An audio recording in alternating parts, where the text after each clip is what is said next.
Hello friends, स्वागत है आप सभी का हमारे इस यूट्यूब चैनल में। सक्सेस पाथ ग्रुप में हम टेस्ट पेपर डिस्कस कर रहे थे। जो हमारे 20 तक क्वेश्चन है वो प्रीवियस वीडियो लेक्चर्स में हो गए हैं और आज हम उसके आगे का पार्ट है वो कवर कर रहे हैं। 20 क्वेश्चन में हमने देखा था कि केशव दास द्वारा एक पुस्तक की रचना की गई थी। कौन सी पुस्तक की?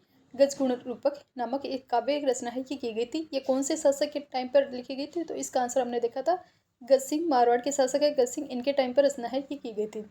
गज सिंह के नाम से ही गज गुण रूपक वैसे भी आप अंदाज़ा लगा सकते हो, तो इससे भी आपको ऑप्शन है उसके अकॉर्डिंग भी आप देख सकते हैं। नेक्स्ट हमें क्वेश्चन देखने मिलता है चोखिलाव महल के रिगार्डिंग। चोखिलाव महल है, इनका फॉर्मेशन किसके द्वारा करवाया गया था, इनका निर्माण किसने करवाया था? तो चोखिलाव महल है, इनका निर्माण करवाया था जो मारवाड़ के शासक थे मालदेव, जिनके द्वारा ग्रीस सुमेल का युद्ध किया जाता है, पाइबा साहिबा का युद्ध किया जाता है, इनके द्वारा ही चोखिलाव महल है इनका फॉर्मेशन है वो करवाया जाता है। इस क्वेश्चन की व्याख्या देखें तो चोखिलाव महल जो सूर्य नगरी के नाम से विख्यात जोधपुर जिला है वहाँ पर स्थित है, मेहरानगढ़ किले में स्थित है। इस महल का निर्माण है वो मारवाड़ के शासक मालदेव के टाइम पर हुआ था। मालदेव को फारसी इतिहासकारों ने हस्मत वाले शासक के रूप में उपाधि है वो दी है। तो हस्मत वाले शासक के रूप में राजस्थान का कौन सा जो शासक है वो फेमस है? तो मालदेव को हस्मत वाला राजा है वो कहा जाता है। 1541-42 के दौरान मालदीव है उसके द्वारा जो बीकानेर के रावजेश हैं उनके साथ पाहिबा के युद्ध में उसको पराजित किया था। 5 जनवरी 1544 को जेतारण के पास उन्होंने गिरी सुमेल का युद्ध किया था।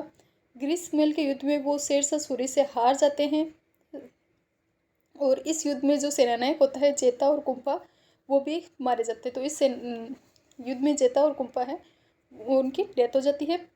इस तथ्य को उल्लेखित करना प्रासंगिक होगा कि याहिया बिन अहमद सरहिंदी ने अपनी पुस्तक जो उनकी पुस्तक है तारीख़ शेरशाही उसमें इसको लिखा है कि इस युद्ध को जीतने के बाद शेरशाह सूरी ने एक कथन कहा था, मैं मुट्ठी भर बाजरे के लिए हिंदुस्तान है इसकी बादशाह खो देता। तो ये पंक्ति आपको कहाँ पर देखने मिलती है? याहिया बिन अहमद सरहिंदी है, इनकी पुस्तक है तारीख़ शेरशाही। तारीख़ शेरशाही में ये पुस्तक है वो आपको देखने मिलेगी। शेरशाह सूरी का कथन है कि मैं मुट्ठी भर बाजरे के लिए हिंदुस्तान की बादशाहत है वो खो देता। नेक्स्ट क्वेश्चन है हुआ है वो दादू पंत के रिगार्डिंग दिया हुआ है। दादू पंत के रिगार्डिंग कुछ कथन दिए हुए हैं और उनमें से आपको असत्य कथन है इसका चयन करना है। फर्स्ट कथन कहता है संत दादू दयाल है उनको राजस्थान की कबीर के रूप में जाना जाता है, तो यह कथन सत्य है। सेकंड कथन है दादू पंत का सत्संग स्थल है उसे क्या कहा जाता है? अलग दरीबा कहा जाता है, तो ये भी कथन सत्य है। थर्ड है दादू दयाल जी ने फतेहपुर सीकरी में 1585 में अकबर से भेंट की थी, तो ये कथन भी सत्य है। फोर्थ ऑप्शन है दादू पंत की जो शाखा है खालसा शाखा उसकी स्थापना संत सुंदरदास ने की थी, तो ये कथन है वो असत्य है। संत सुंदरदास है उनके द्वारा नागा शाखा की स्थापना की जाती है। खालसा शाखा की स्थापना है वो इनके एक अन्य जो शिष्य थे उनके द्वारा बाद में आगे उत्तरदायित्व संभाला जाता है। गरीबदास उनका नाम देखने मिलता है। तो इसमें असत्य कथन पूछा है तो ऑप्शन 4 है वो इसका करेक्ट आंसर होगा। व्याख्या भी देखें तो व्याख्या में बताया गया है कि दादू पंथ की नागा पंथ है इसकी स्थापना सुंदरदास ने की थी और खालसा पंथ इसकी स्थापना गरीबदास ने की थी। नेक्स्ट क्वेश्चन है संत धन्ना के रिगार्डिंग। संत धन्ना भगत के संबंध में निम्नलिखित जो कथन दिए गए हैं उनमें से आपको सत्य कथन का चयन करना है। इनका जन्म वर्ष है वो 1415 में कहाँ पर हुआ था? टोंक जिले के धुवन गांव में दर्जी परिवार में हुआ था, तो ये कथन है वो सत्य है और इसमें सत्य ही पूछा है तो ये कथन है वो सत्य है। सेकंड जो कथन है कि इन्होंने रामानंद से दीक्षा ग्रहण की। थर्ड है भगत निर्गुण भक्ति के उपासक और कथन फोर्थ कहता सभी सत्य। हमारा आंसर तो इसमें क्या होगा? फर्स्ट होगा। जन्म 1415 टोंक के धुवन गांव में दर्जी परिवार में। रामानंद के शिष्य के रूप में इन्हें जाना जाता है। संत धन्ना जी का जन्म टोंक जिले के धुवन गांव में जाट परिवार में हुआ था। इसमें क्या बताया? दर्जी परिवार। संत धन्ना ने राजस्थान के धार्मिक आंदोलन है इसका श्री गणेश है वो किया था। कोचिंग वाले भी अजीब ही है।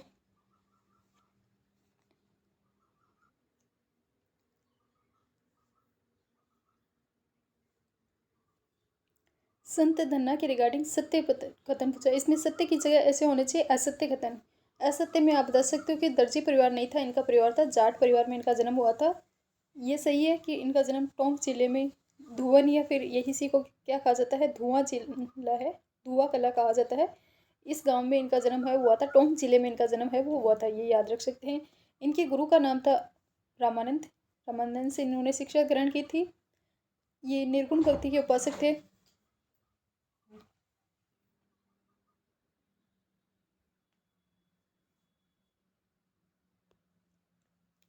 तो संत धन्ना के रिगार्डिंग हमने जानकारी कवर की है। धुवन के जो आपका टोंक में है वहाँ पर इनका जन्म होता है। कहाँ पर? जाट परिवार में इनका जन्म आपको देखने मिलेगा।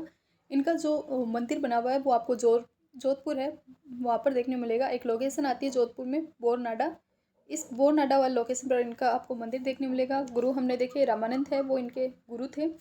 और ये पंजाब में भी काफ़ी लोकप्रिय, आप बता सकते कि राजस्थान के अलावा ये बाहर, राजस्थान के बाहर पंजाब में भी ये काफ़ी लोकप्रिय हुए थे। राजस्थान में धार्मिक आंदोलन है इसका उन्हें श्री गणेश किया था। राजस्थान में भक्ति आंदोलन को शुरू करने का श्रेय है वो संत थन्ना को जाता है।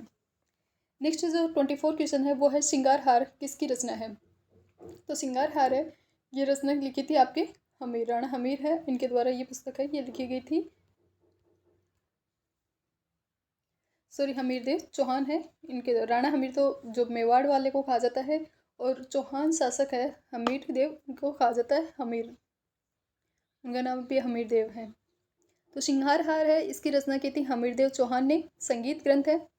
इसके अलावा श्रृंगार नाम से ही एक आपको मिलेगी श्रृंगार चौकी, जो मारवाड़ के शासक थे तख्त सिंह, उनके टाइम पर निर्मित हुई है। मेहरानगढ़ जो फोर्ट है वहाँ पर बनी हुई है, जहाँ पर क्या किया जाता है, मारवाड़ के जो भी शासक है उनका राज तिलक किया जाता है। तो श्रृंगार के नाम से आपको 3-4 चीज़ें देखने मिलती है। श्रृंगार हार पुस्तक है जो हमीर देव चौहान है उनके द्वारा लिखी गई है, रचित है। 17 के अराउंडिंग, 17 में से 16 युद्धों के विजेता भी इन्हें कहा जाता है, हमीर देव चौहान को। वहीं श्रृंगार चौकी है, ये महाराजा तख्त सिंह के टाइम पर है। एंड इसके अलावा आपको एक श्रृंगार नाम से एक अलग भी देखने मिलता है, श्रृंगार चंवरी, जो मेवाड़ में बनी हुई है। श्रृंगार चंवरी जो चित्तौड़गढ़ दुर्ग में एक जैन मंदिर है और जिसका निर्माण कुंभा के द्वारा करवाया गया था, श्रृंगार चंवरी है। ये कहाँ पर लोकेटेड है? मेवाड़ में चित्तौड़गढ़ दुर्ग है, वहाँ पर ये एक जैन मंदिर है और फॉर्मेशन कुंभा के द्वारा होता है। श्रृंगार कुंवरी है, ये राव जोधा की पुत्री है और मेवाड़ की जो रायमल है उसकी रानी है श्रृंगार कंवरी। गोसुंडी बावड़ी, उसके फॉर्मेशन इनके द्वारा करवाया गया था। भागवत संप्रदाय से संबंधित है गोसुंडी बावड़ी, और इस श्रृंगार कंवरी द्वारा इसका फॉर्मेशन है वो करवाया गया था। क्वेश्चन आता है, सावन भादो सिंचाई परियोजना का संबंध किस जिले से? तो सावन भादो सिंचाई परियोजना है जो आपके चंबल परियोजना का पार्ट है, इसका संबंध आपके है कोटा जिले से। चंबल घाटी परियोजना, सावन भादो परियोजना का संबंध है वो कहाँ से है? कोटा जिले से है। कोटा जिले में ये बैराज और जवाहर सागर बांध भी यहाँ पर बनाए हुए हैं। बैराज सागर बांध और जवाहर सागर बांध है, ये यहाँ पर बने हुए हैं। नेक्स्ट देखने मिलेगा क्वेश्चन देवनारायण जी से रिगार्डिंग, जो संत देवनारायण है उनके रिगार्डिंग लोक देवता है, उनके रिगार्डिंग ये क्वेश्चन है वो पूछा गया है। इनके संबंध में पूछा गया है आपसे कि कौन सा स्थल इनके संबंधित नहीं है। देवधाम जोधपुर इनके संबंधित है, देव डूंगरी भी इनसे संबंधित है, देवमाली भी इनसे है, देव दुगारी इनसे संबंधित नहीं है। तो ऑप्शन इसमें आंसर होगा फोर्थ। दुगारी का संबंध किससे है? आपके जो तेजाजी महाराज हैं, लोक देवता तेजाजी, इनसे संबंधित स्थल कौन सा आपको देखने मिलेगा? दुगारी। नेक्स्ट क्वेश्चन है, चित्तौरी ओवरी, जिसे तस्वीरों का कारखाना भी कहा जाता है, मेवाड़ के किस शासक के टाइम पर ये बनी थी? तो मेवाड़ की जो महाराणा थे जगत सिंह, इनके टाइम पर चित्तौरी ओवरी या फिर जिसे कहा जाता है तस्वीरों कारखाना, ये बनी थी। और इन्हीं के टाइम पीरियड की वो आपको घटना देखने मिलेगी मराठों के विरुद्ध, आपको हुड्डा सम्मेलन जो देखने मिलेगा, ये उसके क्या बने थे? अध्यक्ष बने थे। हालांकि जो हुड्डा सम्मेलन है वो सफल नहीं रहा था। तो ये भी आप जगत सिंह के टाइम पीरियड की एक घटना है वो आपको देखने मिलती है। इस क्वेश्चन की व्याख्या है, उदयपुर में राजमहल की में चित्तौरों की ओवरी की इसकी स्थापना में मेवाड़ महाराणा जगत सिंह के टाइम पर की गई थी। जगत सिंह के शासनकाल में मेवाड़ की चित्रकला का क्या था? गोल्डन टाइम पीरियड माना जाता है। साहिबदीन और मनोहर नामक कुछ प्रमुख चित्रकार आपको देखने मिलेंगे। साहिबदीन के द्वारा शुक्र क्षेत्र महात्म्य नामक चित्रण है, इसका भी फॉर्मेशन किया था। तो ये एक जो चित्र है शुक्र क्षेत्र महात्म्य, इसका निर्माण किसने किया था? साहिबदीन ने करवाया था। नेक्स्ट क्वेश्चन है, राजस्थान का सबसे प्राचीन पशु मेला है वो कौन सा है? तो राजस्थान का सबसे प्राचीन पशु मेला कौन सा है? ऑप्शन 4 मलिनाथ पशु मेला। मलिनाथ पशु मेला है, इसका संबंध जो मारवाड़ के शासक हैं उनके से है। और मारवाड़ के शासक जो कालांतर में क्या बन गए थे? राजस्थान के लोग देवता बन गए थे, मलिनाथ उनसे संबंधित है, जिसके कारण ही जो मारवाड़ क्षेत्र है उसको मालानी के रूप में जाना जाने लगे था कालांतर में। तो राजस्थान का सबसे प्राचीन पशु मेला है वो है मलिनाथ पशु मेला। बाड़मेर है, बाड़मेर में भी तिलवाड़ा है, वहाँ पर लगता है। लूनी नदी के किनारे पर लगता है और चैत्र महीने में इसका आयोजन है वो किया जाता है। तो बाड़मेर में, तिलवाड़ा में, लूनी नदी के किनारे पर चैत्र माह में ये मेला है वो लगता है, मलिनाथ पशु मेला है। नेक्स्ट क्वेश्चन पूछा गया है, कर्नल जेम्स टोड है, ये कहाँ के निवासी थे? तो कर्नल जेम्स टोड है वो स्कॉटलैंड के निवासी थे। कर्नल जेम्स टोड के है वो स्कॉटलैंड के निवासी थे। ईस्ट इंडिया कंपनी के एक क्या थे? सैन्य अधिकारी थे। 1818 में पश्चिमी रियासतों में पॉलिटिकल एजेंट इन्हें बनाया गया था। इन्होंने यति ज्ञानचंद्र को अपना गुरु बनाया था। इनके गुरु थे यति ज्ञानचंद्र। इन्होंने राजस्थान के इतिहास का जनक और घोड़े वाले बाबा के रूप में ये काफ़ी फेमस है। इनके द्वारा annals and antiquities of Rajasthan, travels and western India नामक पुस्तक है। ट्रेवल इन वेस्टर्न इंडिया नामक पुस्तक की इनकी रचना की गई थी। तो इनकी जो दो बुक्स आपको देखने मिलती हैं, एनास एंड एंटिक्विटीज़ ऑफ राजस्थान और ट्रेवल्स इन वेस्टर्न इंडिया नामक पुस्तक है वो आपको देखने मिलती है। नेक्स्ट क्वेश्चन पूछा गया है, धींगा गणगौर है ये कहाँ पर मनाई जाती है? तो धींगा गणगौर है ये कहाँ पर मनाई जाती है? जोधपुर में बनाई जाती है। ऑप्शन देखें, ऑप्शन फोर्थ है जोधपुर। जोधपुर में चैत्र माह है, चैत्र में ये शुक्ल पक्ष की तृतीया को धींगा गणगौर है ये मनाई जाती है। इसका विसर्जन, देखो वैसे तो जो गणगौर है ये चैत्र माह में शुक्ल पक्ष की तृतीया को मनाई जाती है, लेकिन विसर्जन के पश्चात वैशाख माह जो नेक्स्ट मंथ आता है चैत्र के बाद वैशाख, इसमें कृष्ण पक्ष की तृतीया को धींगा गवर का आयोजन, धींगा गवर है इसका आयोजन है वो जोधपुर में किया जाता है। नॉर्मल जो गणगौर है वो चैत्र माह में शुक्ल पक्ष की तृतीया को होती है। धींगा गवर है वो वैशाख कृष्ण तृतीया को होती है। नेक्स्ट क्वेश्चन पूछा गया है, केवलादेव नेशनल पार्क के रिगार्डिंग। इस केवलादेव नेशनल पार्क को यूनेस्को की विश्व धरोहर सूची में कब इंक्लूड है वो किया गया था? तो इसका करेक्ट आंसर होगा 1985, अराउंडिंग, हाँ 1985, ऑप्शन फोर्थ। केवलादेव पक्षी अभ्यारण्य है ये 1981 में तो क्या बनता है? इसको नेशनल पार्क का दर्जा दिया जाता है। राष्ट्रीय पार्क कब बनाया था? 1981 में। और यूनेस्को की जो विश्व धरोहर सूची है उसमें कब इंक्लूड किया गया था? 1985 में इंक्लूड किया था। इसी को केवलादेव को ही क्या कहा जाता है? पक्षियों के स्वर्ग के रूप में भी जाना जाता है। राजस्थान के ताजमहल के नाम से जाने जाने वाला जसवंत थड़े का निर्माण है वो किसके द्वारा करवाया गया था? तो राजस्थान में जो मारवाड़ में है ताजमहल के रूप में विख्यात जसवंत थड़ा, इसका निर्माण किस शासक के टाइम पर हुआ था? तो इसका ऑप्शन का आंसर होगा क्वेश्चन का सरदार सिंह है। सरदार सिंह के टाइम पर इस जसवंत थड़ा का निर्माण होता है। जसवंत थड़ा जिसे राजस्थान के ताजमहल भी कहा जाता है, इसका निर्माण सरदार सिंह ने अपने पिता जसवंत सिंह सेकंड है इनकी स्मृति में करवाया था।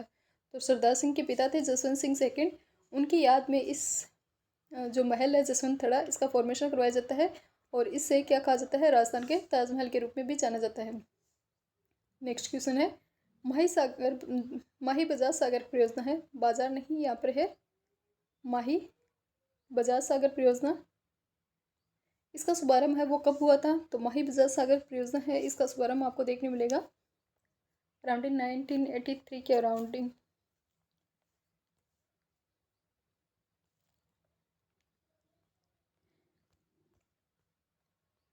Option two 1983।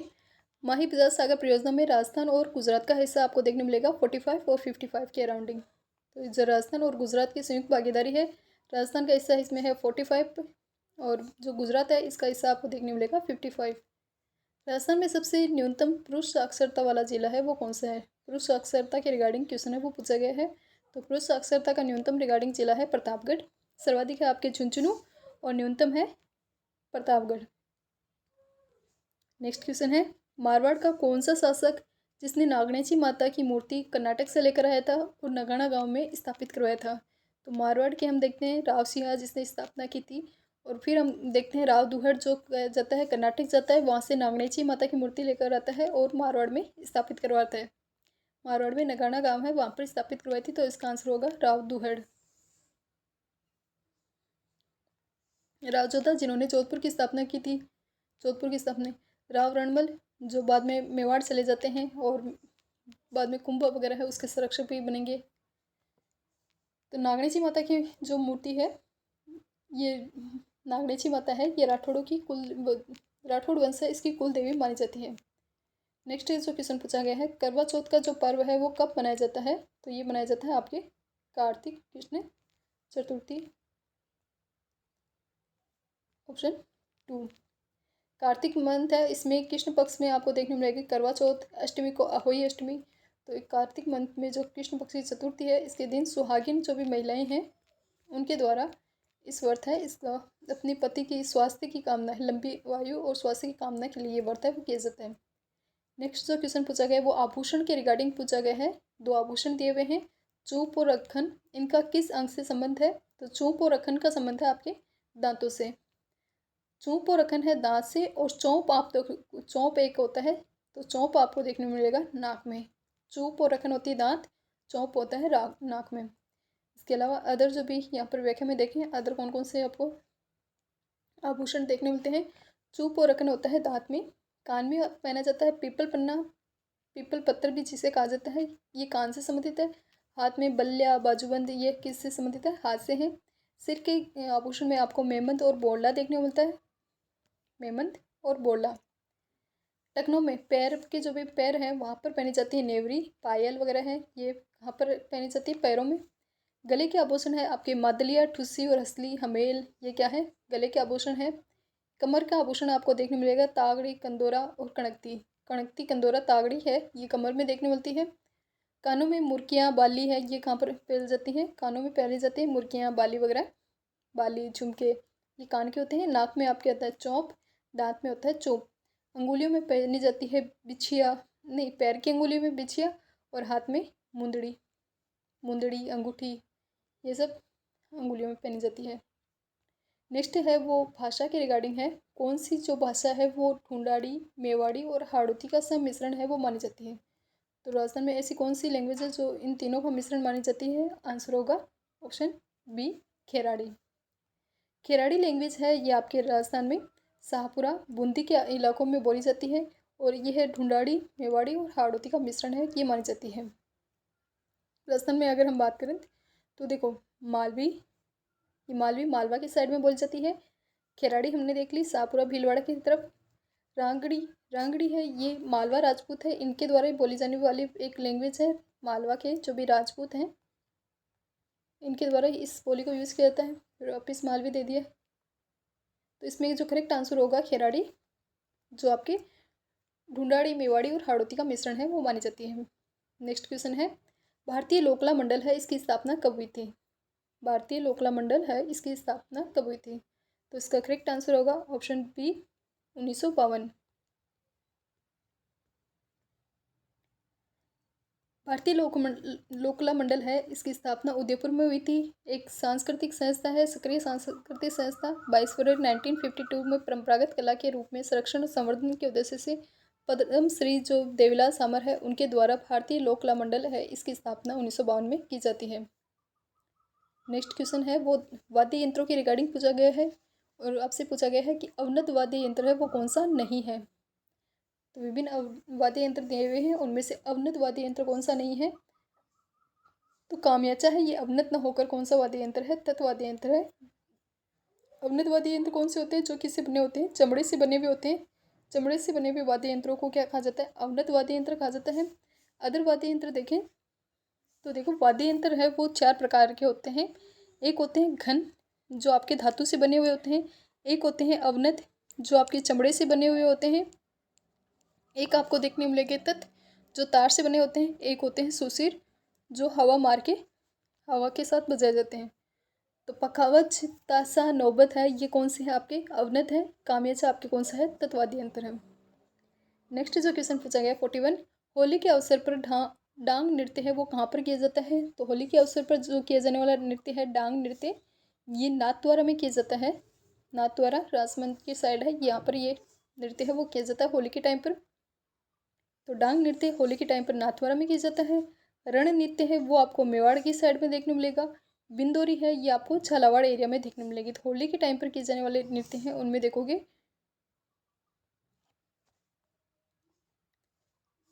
रण नृत्य है मेवाड़ में, पिंदोरी है आपके झालावाड़ में। पेंचर नृत्य है ये वागड़ क्षेत्र में दिवाली के अवसर पर किया जाता है। पेंचर है वो दिवाली के टाइम पर किया जाता है। और होली के टाइम पर डांग, नाथद्वारा, रण, मेवाड़, बिंदोरी और झालावाड़ में। पेंचर दिवाली के टाइम पर। वागड़, वागड़ कौन सा है आपके? जो राजस्थान है, राजस्थान के डूंगरपुर बांसवाड़ा वाला एरिया है। सदर्न वाला पार्ट है इसको क्या कहा जाता है, वागड़ एरिया कहा जाता है। और यहाँ पर दिवाली के टाइम पर पेंच नृत्य है वो किया जाता है। नेक्स्ट जो क्वेश्चन पूछा गया है वो रिवर की रिगार्डिंग पूछा गया है। लूणी नदी के संबंध में विभिन्न तथ्य दिए हुए हैं, कथन दिए हुए हैं, उनमें से असत्य कथन आपसे पूछा गया है। लूणी नदी है ये राजस्थान में पश्चिमी राजस्थान की सबसे लंबी नदी है। सेकंड ऑप्शन, इसके किनारे पर तिलवाड़ा में आपको मलिनाथ पशु मेला देखने को मिलेगा, जो राजस्थान का सबसे प्राचीन पशु मेला है, अभी हाल ही में हमने देखा था। इसी नदी का पानी है वो बालोतरा तक है, वो तक अफवाह तक यहाँ पर मीठा देखने को मिलता है और उसके बाद में खारा हो जाता है। नेक्स्ट जो ऑप्शन दिया हुआ है, लूणी नदी का अफवाह तंत्र है उसको क्या कहा जाता है, तरावटी। तो नहीं, लूणी नदी के प्रवाह तंत्र को तरावटी नहीं कहा जाता। जो आपकी कांतली रिवर है शेखावाटी की तरफ बहने वाली, इसके जो प्रवाह क्षेत्र है इसको क्या कहा जाता है, आपके तोरावटी कहा जाता है। लूणी नदी का प्रवाह क्षेत्र क्या कहलाता है, गोडवाड़ प्रदेश है वो कहलाता है। नेक्स्ट क्वेश्चन है, सोरसन राज्य पक्षी गोडाउन सुरक्षित घोषित किया गया किस जिले से है। सोरसन राज्य पक्षी है इसका संबंध है वो कौन से जिले से है, तो सोरसन पक्षी का संबंध है 12 जिले से। ऑप्शन 2। अब यहाँ से गोडाउन है वो लुप्त हो चुके हैं, तो ये सोरसन राज्य पक्षी है यहाँ से 12 में स्थित है और यहाँ से गोडाउन जो पक्षी है वो लुप्त हो चुके हैं। नेक्स्ट क्वेश्चन है, मुकंदरा हिल्स जो नेशनल पार्क है उसके संबंध में विभिन्न कथन दिए हुए और उनमें से आपको असत्य कथन है इसका चयन करना है। मुकंदरा हिल्स अभ्यारण्य है इसकी स्थापना 1955 में की गई थी। सत्य है 1955 में इसकी स्थापना हुई थी। 9 जनवरी 2023 को इसे राष्ट्रीय उद्यान, भाई हाल ही में तो किसी को भी नेशनल पार्क नहीं बनाया, तो ये इसका क्या है, गलत आंसर है। नेक्स्ट है, ये राज्य का तीसरा टाइगर रिजर्व है, मुकंदरा नेशनल पार्क है तीसरा टाइगर रिजर्व है। मुकंदरा हिल्स उद्यान का विस्तार है वो आपको कोटा और चित्तौड़गढ़ में देखने मिलता है।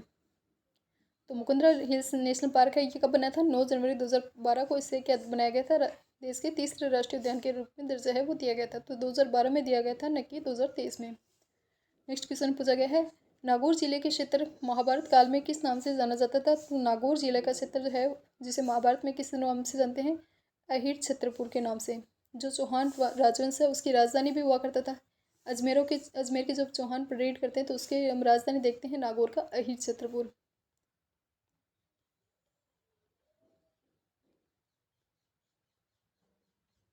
सॉरी, अजमेर की राजधानी नागौर ये किसकी थी, अहिर छत्रपुर आपकी देखने मिलती है आपके जंगल प्रदेश बीकानेर की राजधानी हुआ करती थी।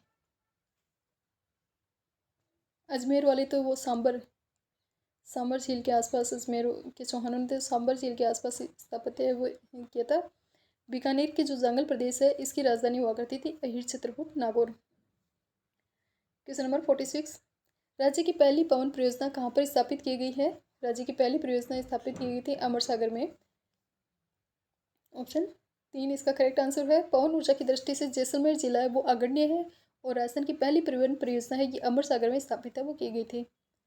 दौसा जिले का शुभंकर क्या है। दौसा जिले का शुभंकर ऑप्शन होगा 3 खरगोश। दौसा का है खरगोश। शुभंकर विभिन्न शुभंकर देखें, कोटा का आपका देखने मिलेगा उदबिलाव, भीलवाड़ा में आपको देखने मिलेगा मोर, अजमेर में देखने को मिलेगा खड़मोर। अजमेर का कौन सा है, खड़मोर। सांबर का जयपुर का देखोगे तो सांबर। दौसा का हमने देखा खरगोश। जयपुर का देखने मिलेगा आपको चीतल। जयपुर का है चीतल, भीलवाड़ा का मोर, कोटा का उदबिलाव, दौसा का खरगोश, अजमेर का खड़मोर। नेक्स्ट है, भेड़ की विभिन्न नस्लें दी हुई है और उनसे आपसे पूछा है कि कौन सी नस्ल है वो भेड़ के रिगार्डिंग नहीं है। चोखला, मालपुरी, नाली, भदावरी। भदावरी है वो भेड़ की नस्ल नहीं है, किसकी है, भैंस की है। अम्मा भद्रावरी भैंस बाहर खड़ी, ऐसे कैसे ट्रिक भी है। चोखला है वो भारत की मेरिनो के रूप से जानी जाती है। ये भेड़ की सर्वोत्तम नस्ल मानी जाती है और इसका जो ऊन है वो सर्वश्रेष्ठ किस्म का माना जाता है। वहीं मालपुरी है ये स्वयं मध्यपुर, चित्तौड़, जयपुर, टोंक वाले एरिया में आपको देखने मिलती है मालपुरी भेड़ की नस्ल। इस नस्ल की ऊन का रेशा है वो मालपुरी वाली जो नस्ल है उसकी ऊन का रेशा मोटा होता है, जो गलीचे बनाने के लिए यूज़ है वो किया जाता है। वहीं नाली हनुमानगढ़ की साइड में देखने मिलेगी, बीकानेर, हनुमानगढ़, गंगानगर वाले एरिया में देखने मिलती है। इस नस्ल के जो रेशे हैं वो लंबे होते हैं और ऊन के लिए, तो लंबी रेशे वाले ऊन के लिए कौन सी नस्ल जानी जाती है, नाली विभिन्न कथन दिए हुए हैं और आपसे सत्य नहीं है, असत्य कथन पूछा गया है। राजस्थान में सर्वाधिक शहरी लिंगानुपात कहाँ का है? टोंका। न्यूनतम जैसलमेर। सर्वाधिक ग्रामीण लिंगानुपात पाली और न्यूनतम जैसलमेर। न्यूनतम ग्रामीण लिंगानुपात धौलपुर की साइड का होना चाहिए। ऑप्शन 4 इसका क्या है? इनकरेक्ट है। जैसलमेर न होकर क्या है? धौलपुर। न्यूनतम ग्रामीण लिंगानुपात कहाँ पर है? धौलपुर। सर्वाधिक ग्रामीण लिंगानुपात कहाँ पर है? पाली। न्यूनतम कहाँ है? धौलपुर। राजस्थान में न्यूनतम शहरी लिंगानुपात है जैसलमेर और सर्वाधिक टोंक में। झामड़ कोटरा जो उदयपुर की साइड है, ये किस खनिज क्षेत्र है इसके लिए फेमस है? तो ये फेमस आपके रॉक फॉस्फेट है, उसके लिए काफ़ी फेमस स्थान है झामड़ कोटरा। राजस्थान के उदयपुर में स्थित है। नेक्स्ट क्वेश्चन पूछा गया है कोपेन के जलवायु वर्गीकरण के रिगार्डिंग आधार पर बांसवाड़ा जिले में किस श्रेणी के में आता है? तो कोपेन का जलवायु वर्गीकरण में बांसवाड़ा है वो किस में आता है? CWG। मेवाड़ वाला मैदानी इलाका है तो वहाँ पर CWG प्रकार की जलवायु है वो आपको देखने मिलेगी। कोपेन ने 4 वर्गीकरण दिए थे BWSW, जहाँ पर आपको उष्ण कटिबंधीय शुष्क जलवायु क्लाइमेट रीजन है वो देखने मिलता है। BSSW जहाँ पर स्टेपी प्रकार की वनस्पति और शुष्क क्लाइमेट कंडीशन है वो देखने मिलती है। CWG मैदानी क्षेत्र में देखने मिलती है। उप आर्द्र क्लाइमेट कंडीशन है वो देखने को मिलती है। AW है वहाँ पर आर्द्र जो क्लाइमेट कंडीशन है वो देखने मिलती है। डायग्राम में देखेंगे तो डायग्राम में हमने देखने मिलते हैं यहाँ पर BWSW है, यहाँ पर BSSW देखने मिलेगी, ये CWG का बेल्ट है और ये कुछ पार्ट है वो आपको कहाँ पर देखने मिलेगा? माउंट आबू हाड़ौती वाला पार्ट है, ये आपको किस में देखने मिलेगा? AW में। नेक्स्ट जो क्वेश्चन पूछा गया है झीलों के रिगार्डिंग क्वेश्चन पूछा गया है कौन सी झील है वो असुमेलित है? असुमेलित झील आपसे पूछी है दुगारी झील बूंदी, करेक्ट है। गेप सागर डूंगरपुर। रामगढ़ बूंदी, रामगढ़ बूंदी नहीं है, कहाँ पर है? बारह में।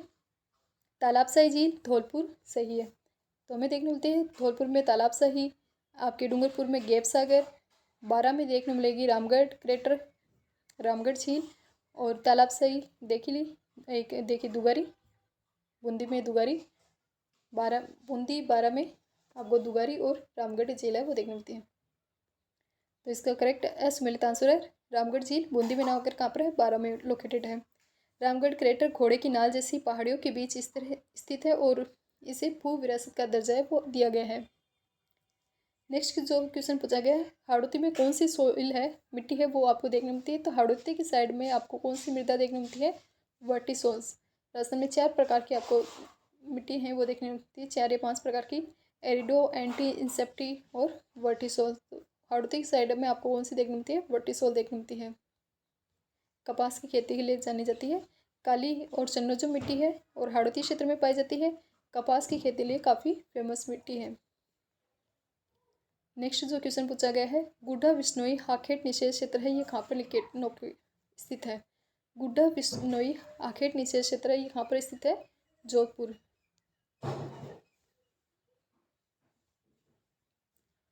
रोटू क्षेत्र है नागौर का और गुड्डा विश्नोई है ये जोधपुर में है आखेट निषेध क्षेत्र।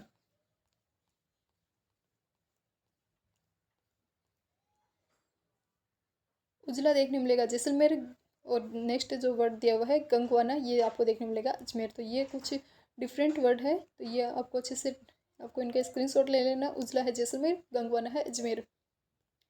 नेक्स्ट क्वेश्चन पूछा गया है कौन सा कथन है वो असत्य है?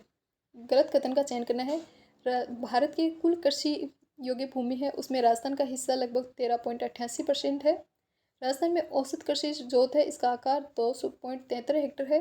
खरीफ की फसल है उसे राजस्थान में उन्नालू कहते हैं, नहीं खरीफ की फसल है उसको क्या बोलते हैं? शालू के नाम से जाना जाता है। बीजी मसालों में राजस्थान है वो प्रथम स्थान पर है, तो हाँ बीजी मसालों में राजस्थान प्रथम स्थान पर है। तो इसमें आपसे पूछा है इनकरेक्ट ऑप्शन, आंसर ऑप्शन है 3 नंबर का है वो इनकरेक्ट है। खरीफ की फसल है उसे स्यालू और रबी की फसल है उसे उनालू कहा जाता है।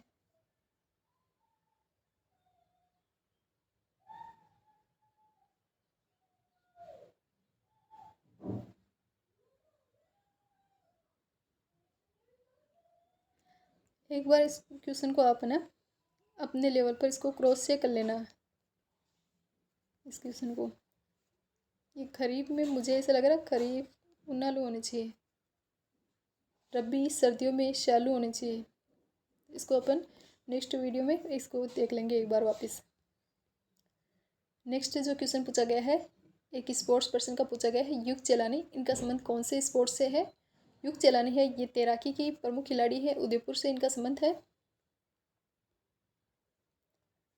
तैराकी की गेम से है, उदयपुर की रहने वाली है, ये महिला खिलाड़ी है और इनका नेशनल तैराकी में चैंपियनशिप में इन्हें कांस्य पदक है वो मिला था। तो हैदराबाद में जो नेशनल तैराकी चैंपियनशिप हुई थी उसमें इन्होंने ब्रॉन्ज मेडल जीता था। नेक्स्ट जो क्वेश्चन है, गोद भराई की रस्म का संबंध किस जिले से है? गोद भराई रस्म, तो ये इस रस्म का संबंध है आपके ऑप्शन 3 दौसा जिले से इसका संबंध है। प्रधानमंत्री मातृ वंदना योजना है, उसके तहत गर्भवती जो भी महिलाएं हैं उनको पोषण किट है वो गोद भराई रस्म में दिए गए थे। और दौसा जिले में ये कार्यक्रम है गोद भराई रस्म दौसा जिले में स्टार्ट किया है वो क्या था? दौसा का हमने शुभंकर देखा था, खरगोश। शुभंकर जब हमने बात की थी तो उसमें दौसा का शुभंकर खरगोश देखा था। नेक्स्ट क्वेश्चन पूछा गया राजस्थान लोक सेवा आयोग के संबंध में। इसमें राजस्थान लोक सेवा आयोग के संबंध में आपसे असत्य कथन पूछा गया है। राजस्थान लोक सेवा आयोग है, इसमें एक अध्यक्ष और 7 अन्य सदस्य होते हैं। ऑप्शन बी, राजस्थान लोक सेवा आयोग के अध्यक्ष संजय कुमार श्रोत्री। ऑप्शन 3, राजस्थान लोक सेवा आयोग की स्थापना 22 दिसंबर 1949 को अजमेर में हुई थी। देखो यही इसमें, अब ये तो संजय कुमार श्रोत्री वगैरह ये तो चेंज होते रहते हैं, लेकिन आपको ये याद रखना है कि जो राजस्थान लोक सेवा आयोग है उसकी स्थापना अजमेर में नहीं होती। स्टार्टिंग में इसकी स्थापना कहाँ पर होती है? जयपुर में होती है। कालांतर में जो सत्यनारायण समिति होती है उसकी रिकमेंडेशन के आधार पर इसको बाद में जयपुर से अजमेर है वो ट्रांसफ़र किया था। तो 22 दिसंबर 1949 है वाला ऑप्शन है ये इसका इनकरेक्ट होगा। इसकी स्थापना अजमेर में ना होकर कहाँ हुई थी? जयपुर में हुई थी। और फोर्थ ऑप्शन दिया हुआ है राजस्थान लोक सेवा आयोग के अध्यक्ष और सदस्यों की नियुक्ति है। इनकी नियुक्ति है वो संविधान के कौन से आर्टिकल के तहत की जाती है? 316 है उसके अनुसार राज्यपाल द्वारा की जाती है। तो राजस्थान लोक सेवा आयोग है इसकी स्थापना हुई थी 22 दिसंबर 1949 को जयपुर में। बाद में सत्यनारायण राव समिति उसकी सिफारिश के आधार पर 31 अगस्त 1958 में जयपुर से कहाँ पर ट्रांसफ़र किया गया था? अजमेर ट्रांसफ़र किया गया था। नेक्स्ट कुछ करंट अफेयर के क्वेश्चन है, इसे आप स्किप भी कर सकते हो करंट अफेयर वाले, या फिर देख भी सकते हैं क्योंकि करंट अफेयर वाले हैं वो चेंज होते रहते हैं। ये पुराना करंट अफेयर है। प्रदेश में किसान जिन्हें राष्ट्रपति द्रौपदी मुर्मू ने लाइफ टाइम अचीवमेंट पुरस्कार है वो दिया था, तो ये से कौन से किसान है जिनसे जो द्रौपदी मुर्मू हमारी जो राष्ट्रपति है उनके द्वारा लाइफ टाइम अचीवमेंट अवार्ड दिया जाता है? तो ये है आपके किशन लाल सुतार। बीकानेर के आपके दुलचारण गांव के किसान है किशन लाल सुतार जिन्हें लाइफ टाइम अचीवमेंट अवार्ड है वो दिया गया था।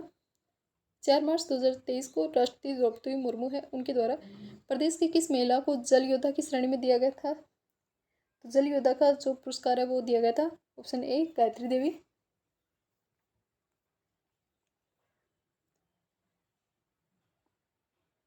नेक्स्ट क्वेश्चन है किरण बादल किस नामक जो कवि है कृति है किरण बादल नामक कृति, इसके बाल साहित्य पुरस्कार 2023 है ये किसे प्रदान किया गया है?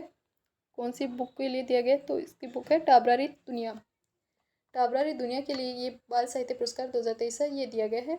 रायसिंह क्षेत्र की हिंदी और राजस्थानी भाषा की प्रसिद्ध साहित्यकार है किरण बादल, उसको राजस्थानी बाल स्मरण पुस्तक है टाबरारी दुनिया, उसके लिए हाल ही में क्या दिया गया था? 2023 में बाल साहित्य पुरस्कार दिया गया था। नेक्स्ट क्वेश्चन है इंदिरा गांधी मातृत्व पोषण योजना इसकी शुरुआत कब हुई थी? ये काफ़ी इंपॉर्टेंट है, 19 दिसंबर 2020 है इसमें इसकी योजना है इसकी स्टार्टिंग है वो हुई थी 19 दिसंबर 2020 को। इंदिरा गांधी के नाम से संचालित कुछ अदर प्रोजेक्ट भी देखें तो इंदिरा गांधी रसोई परियोजना स्टार्ट हुई थी 20 अगस्त 2020 को। इंदिरा गांधी मातृत्व पोषण योजना स्टार्ट हुई थी 19 नवंबर 2020 को। इंदिरा गांधी शहरी क्रेडिट कार्ड हुई थी 6 अगस्त 2021 को। और इंदिरा गांधी शहरी रोजगार योजना हुई थी 9 सितंबर 2022 को। इंदिरा गांधी मातृत्व 19 नवंबर 2020। नेक्स्ट जो क्वेश्चन पूछा गया है बीड कंजर्वेशन रिजर्व है इसका संबंध कौन से जिले से है? बीड कंजर्वेशन रिजर्व है बीड झुंझुनू के साथ। ऑप्शन इसका 4 होना चाहिए, 4। बीड कंजर्वेशन रिजर्व है ये झुंझुनू में स्थित है। बीड नाम से झुंझुनू में आपको 2-3 कंजर्वेशन रिजर्व देखने को मिलेंगे। 22 मई 2023 को अंतर्राष्ट्रीय जैव विविधता दिवस, अंतर्राष्ट्रीय जैव विविधता दिवस कब मनाया जाता है? 22 मई को मनाया जाता है। और 2023 वाले वर्ष में इस यहाँ पर क्या की गई थी, जंगल सफारी की शुरुआत है वो की गई थी। इसलिए ये भीड़ कंजर्वेशन रिजर्व ये काफ़ी इंपॉर्टेंट है, कहाँ पर स्थित है, झुंझुनू में। और अंतर्राष्ट्रीय जैव विविधता दिवस जो 22 मई को अपना बनाया जाता है, उसमें 2023 में यहाँ पर जंगल सफारी है इसकी शुरुआत है वो की गई थी। नेक्स्ट क्वेश्चन पूछा गया है, राजस्थान कृषि प्रतिस्पर्धात्मक परियोजना किस विदेशी सहयोग से संचालित की जा रही है। तो राजस्थान कृषि प्रतिस्पर्धात्मक परियोजना है, इसमें किसका सहयोग आपको देखने को मिलेगा। एग्रीकल्चर से रिगार्डिंग जो भी है उसमें आपको वर्ल्ड बैंक है, इसका सहयोग है वो देखने को मिलेगा। वर्ल्ड बैंक है वो आपको एग्रीकल्चर है, जो भी रोड वगैरह प्रोजेक्ट है तो विभिन्न प्रोजेक्ट में सहायता करता है, उसमें एग्रीकल्चर में ये प्रोजेक्ट भी आपको देखने को मिलेगा। बाह्य सहयोग से संचालित राजस्थान में विभिन्न परियोजनाएं हैं जो आप राजस्थान की इकोनॉमी के चैप्टर है उसमें देखते हैं। राजस्थानी शहरी क्षेत्र विकास कार्यक्रम एडीबी के सहयोग से, जयपुर मेट्रो प्रोजेक्ट एडीबी के सहयोग से, राजस्थान वानिकी और जैव विविधता प्रोजेक्ट राजस्थान जल क्षेत्र सुधार है ये आप जीका के सहयोग से देखते हो, जापान की, इसमें जी की लिखा है, जीका है। रेगिस्तान जल क्षेत्र पुनर्विकास परियोजना है ये एनडीबी न्यू डेवलपमेंट बैंक के सहयोग से। राजस्थान कृषि प्रतिस्पर्धात्मक परियोजना वर्ल्ड बैंक। राज्य राजमार्ग जो विकास कार्यक्रम है ये किसके द्वारा, वर्ल्ड बैंक के द्वारा, विश्व बैंक। नेक्स्ट जो यहाँ पर क्वेश्चन पूछा गया है वो एकलिंजी मंदिर के रिगार्डिंग है। एकलिंजी मंदिर जो कैलाशपुरी उदयपुर में है, इसके संबंध में सत्य कथन पूछा गया है। इसका निर्माण बप्पा रावल द्वारा करवाया गया था। इसका परकोटा का निर्माण मोकल द्वारा करवाया गया था। इसमें जो वर्तमान स्वरूप है वो रायमल द्वारा करवाया गया था। तो इसमें जो चारों ऑप्शन है ये कथन है वो सत्य है, उपयुक्त तीनों है। एकलिंजी मंदिर जो उदयपुर में है इसका निर्माण है वो करवाते हैं बप्पा रावल, जिन्होंने मान मौर्य को हराकर मेवाड़ में अपना शासन है वो स्थापित किया था। बाद में यहाँ पर एकलिंग मंदिर का निर्माण करवाते हैं। एकलिंग जी को यहाँ पर मेवाड़ वाले दीवान समझते हैं। परकोटे का निर्माण बाद में मोकल है वो करवा के जाता है, और बाद में इसका वर्तमान स्वरूप बनवाया था रायमल ने। बप्पा रावल के संदर्भ में बताया गया है। बप्पा रावल जिनका वास्तविक नाम था कालभोज, कवि राजा श्यामलदास के अकॉर्डिंग इन्होंने 734 ईस्वी में जो मान मौर्य है उसको हराकर चित्तौड़ को छीना था, और बाद में यहाँ पर ये एकलिंग मंदिर है इसका फॉर्मेशन करवाया था। अपने आप को क्या कहते हैं मेवाड़ वाले, एकलिंग जी का दीवान कहते हैं। नेक्स्ट है वो करंट अफेयर्स के रिगार्डिंग है। प्रदेश की युवती जो 16 अप्रैल 2023 में फेमिना मिस इंडिया वर्ल्ड चुनी गई थी। 2023 में फेमिना मिस इंडिया वर्ल्ड कौन सी चुनी गई थी, नंदी गुप्ता है ये चुनी गई थी। कोटा की रहने वाली है नंदी गुप्ता, जो मणिपुर में आयोजित हुई थी फेमिना मिस इंडिया वर्ल्ड समारोह उसमें प्रथम विजेता रही थी। करंट अफेयर के रिगार्डिंग नेक्स्ट क्वेश्चन है, 22 जून 2023 को राष्ट्रपति द्रौपदी मुर्मू है, उन्होंने किस जिले में चिकित्सा क्षेत्र का नेशनल फ्लोरेंस नाइटिंगेल अवार्ड है 2022 उससे सम्मानित किया गया था। आंसर रहेगा नीरज तंबोली। नीरज तंबोली है, इन्हें नेशनल फ्लोरेंस नाइटिंगेल अवार्ड 2022 है इससे सम्मानित किया गया है। नेक्स्ट क्वेश्चन, राजस्थान संस्कृत अकादमी का अखिल भारतीय मार्क पुरस्कार 17 मार्च 2023 को किस साहित्यकार को प्रदान किया गया था। तो इसका करेक्ट आंसर होगा प्रमोद कुमार शर्मा। प्रमोद कुमार शर्मा को, ऑप्शन बी प्रमोद कुमार शर्मा है, इन्हें अखिल भारतीय मार्क पुरस्कार है ये प्रदान किया गया था। राजस्थान संस्कृत अकादमी की ओर से ये अवार्ड है वो प्रदान किया जाता है।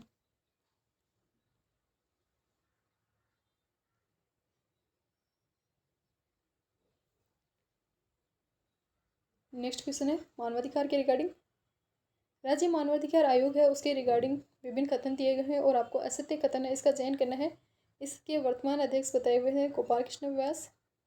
उस टाइम पर राज्य मानवाधिकार आयोग के गठन की अधिसूचना ये कब जारी की गई थी, 18 जनवरी 1999 को, और मार्च 2000 में इसने कार्य स्टार्ट किया था। ऑप्शन 3 कहता है राज्य मानवाधिकार आयोग के सदस्यों का कार्यकाल 3 वर्ष या फिर 70 वर्ष जो भी पहले हो वो होता है। संशोधित अधिनियम 2005 के अनुसार राज्य में मानवाधिकार आयोग में एक अध्यक्ष और 2 सदस्यों का प्रावधान है वो रखा गया है। तो इसमें आंसर है ऑप्शन 4 है वो क्या आपके इनकरेक्ट है। नियम है 2006 उसके अकॉर्डिंग राज्य मानवाधिकार आयोग है उसमें एक अध्यक्ष और 2 सदस्यों का प्रावधान है वो किया गया है। 2005 का एक्ट नहीं है, संशोधन वाला 2006 का है। निम्न में से कौन सा असुमेलित है। वर्तमान में महाधिवक्ता MS सिंघवी। अब ये महाधिवक्ता वगैरह है ये टाइम टू टाइम चेंज होते रहे। राज्य निर्वाचन आयुक्त है ये मधुकर गुप्ता, लोकायुक्त प्रताप कृष्ण लोहरा, इंटरनेशनल सेंटर के अध्यक्ष BM शर्मा। तो इसमें एस मिले थे। Option 4 BM Sharma. Rajasthan international centre के अध्यक्ष निहाल चंद गोयल। तो ये जब भी आपके एग्ज़ाम हो तो उससे पहले आपको वापस देख कर जाना होता है कि कौन कौन से वर्तमान में पदाधिकारी हैं। वर्तमान में हाल ही में भी एक पदाधिकारी है वो नियुक्त हुए, मैं उनका नाम भूल रही हूँ। राजस्थान में थोक मूल्य सूचकांक है वो किस आधार पर जारी किए जाते हैं? तो इस थोक मूल्य सूचकांक है वो मासिक आधार पर होने चाहिए। Option B. इकोनॉमी के क्वेश्चन अब आ रहे हैं इकोनॉमी में। ऑप्शन बी थोक मूल्य सूचकांक है ये 154 वस्तुओं के लिए जारी किया जाता है और मासिक आधार पर जारी किया जाता है।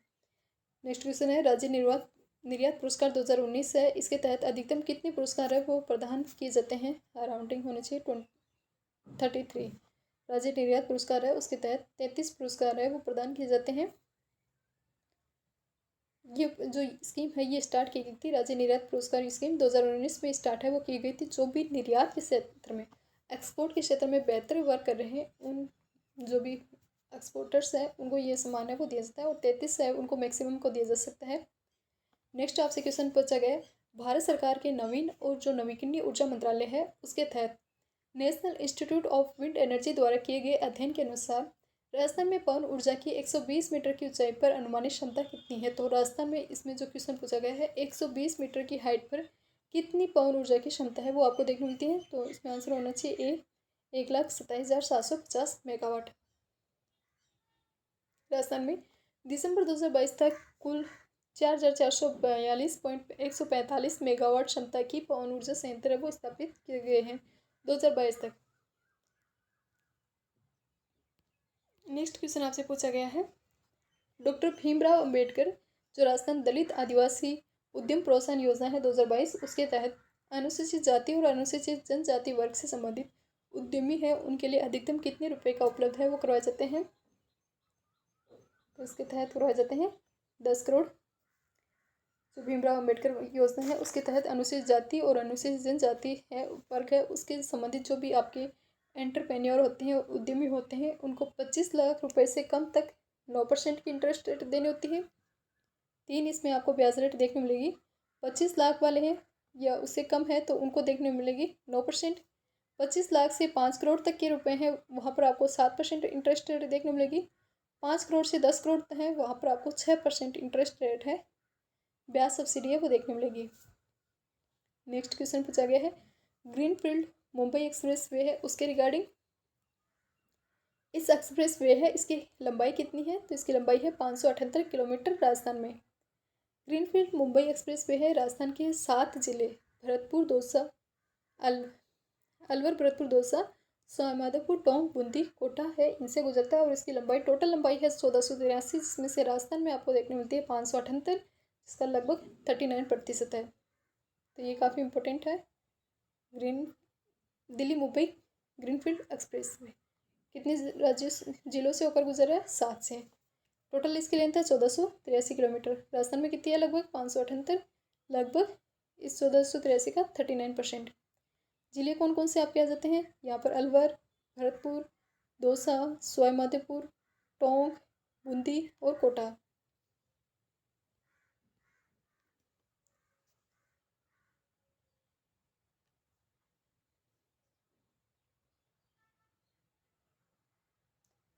नेक्स्ट जो रिमेनिंग क्वेश्चन है वो हम कितने इसमें क्वेश्चन है वो दिए हुए हैं 100 के अराउंडिंग क्वेश्चन है। तो बाकी जो भी रिमेनिंग क्वेश्चन है वो हम नेक्स्ट वीडियो में कवर कर लेंगे। आज की वीडियो में हम इतने क्वेश्चन कवर कर रहे हैं। वीडियो अगर आपको अच्छा लगे तो प्लीज़ लाइक शेयर करें। कोई भी आपके क्वेश्चन रहता है तो आप उसे कमेंट सेक्शन में मेंशन कर सकते हैं। कोई भी आपके सुझाव है कमेंट सेक्शन में आप आराम से बता सकते हैं। हमारे टेलीग्राम ग्रुप है उसको ज्वाइन कर सकते हैं, वहाँ पर आप वो PDF वगैरह आप शेयर कर सकते हैं, PDF ले भी सकते हैं। तो खुश रहिए, मस्त रहिए, बने रहिए हमारे साथ। नेक्स्ट वीडियो में फिर मिलते हैं, तब तक के लिए बाय, थैंक यू।